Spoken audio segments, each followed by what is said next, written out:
should allow people to speak. But then here's the problem: political correctness is about saying insulting words to these minority groups as the main fact. So when you say words that actually insult their identities, that insult their ideologies, that is the real problem, and that is why we want political correctness to still stay. Now, the first thing CG says, they say that advocacy groups, like, they even exist in societies to like talk about like the plight of the people. But here, the case of advocacy groups is different. It's very, very different from you coming to insult the people's ideologies or sort. So when advocacy groups come, they tell you about the marginalization that exists in this society about these people. They do not tell you that this, for example, an advocacy group will not come to tell you that Muslims are terrorists. They will not come to tell you that Islam is the basis of terrorism. But they will tell you that these people are socially excluded in the, like they will tell you that these people are like they will tell you that these people, just because that some other people pick up a different part of the religion, they will not label the religion as a matter of fact. They will not label the identity. So that is what political correctness is all about. And advocacy groups, we even go in the line of political correctness, and that is what Victor tells you about when you push someone down and pulling someone up. So we say that advocacy groups, we instead pull someone up and not push the person down, as the case of a decline in political correctness. So when there is a decline in political correctness, it means that you can come to insult the identities of these people, it even brings about like you coming to say more about like the things that already exist about these people. Now, the second thing it came to tell you is about stigmatization, and how and we'll give you the example. And so now, here's what happens. So in the first instance of a decline in political correctness, it means that everyone can like say whatever it wants to say, even in the case of insults to these people's identities. And that's what Victor came to tell you about democracy being built on words and not on that was what he came to tell you about democracy being built on words. So here's the part of this thing. So the more you talk about bad things about these people, the more they feel marginalized. That is the real problem. Because when you insult these people, when you insult their identities, it creates that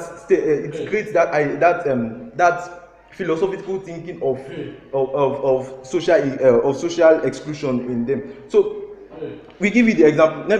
For example, we can talk about the French Islamophobia or UK Islamophobia. Even if as much as these people would still come to say that okay, these Muslims are terrorists and this like that. Even now that is the case of where there is no political correctness, and we can see the increasing trend of Islamophobia in such states. In UK, there is still a trend of Islamophobia. There is still people being afraid to relate to Muslims. So how does it solve the case of marginalization itself? So I'll take you. Look, do you concede that there is a reasonable difference between hate speech and then? But obviously, how is the decline in political correctness not hate speeches? Because you insult someone, is insulting someone not the same as hate speeches? Obviously, let us take the very good example of Nigeria in this. Will you say Nnamdi Kanu is not giving hate speeches because he says that Muslims or Northerners or he says that they are baboons and things like that is the same as hate speeches. Insult to people's identities is the same as hate speeches. So now here's then the problem. We feel that in other societies where people even live a life of a lie, is even better than societies where they even feel marginalized. Then an example is oh shit.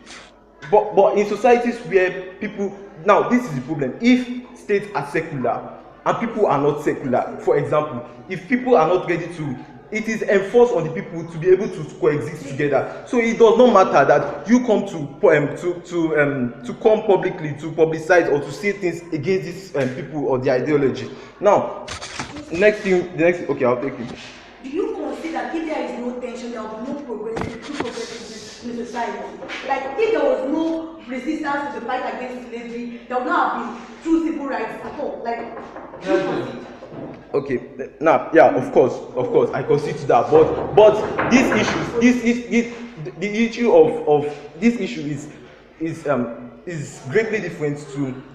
All right, so there's a difference between what you just said and the issue at hand here. So here's the problem, like this in the case of slavery or the likes, it is as against people identities of people. We say that socially disadvantaged people or marginalized people, like a decline in political correctness, we actually attack their ideologies, their identities, not the people themselves, not the people. So when you attack their ideologies, you create this stereotype, you create this umbrella that these people are actually, that this their ideology or this their identity is a very bad one, and people are not able to coexist normally in the society. So that is a very big problem in the society at hand.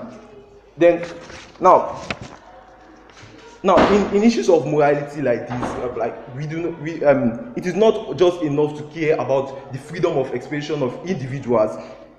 Also, we must think about we must think about how it affects these people that are the minorities, or these people that are not completely incorporated in the society. So even if as much as there is freedom of expression in the society, that everyone can say whatever you want to say, but still it should be limited to some instances whereby, for example, we do not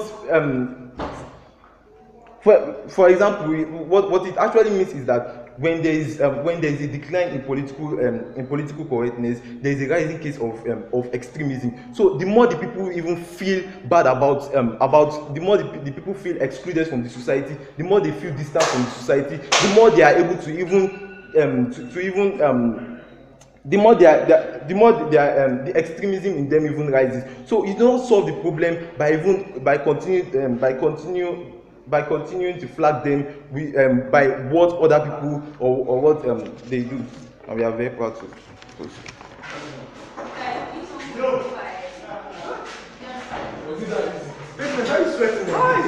No, I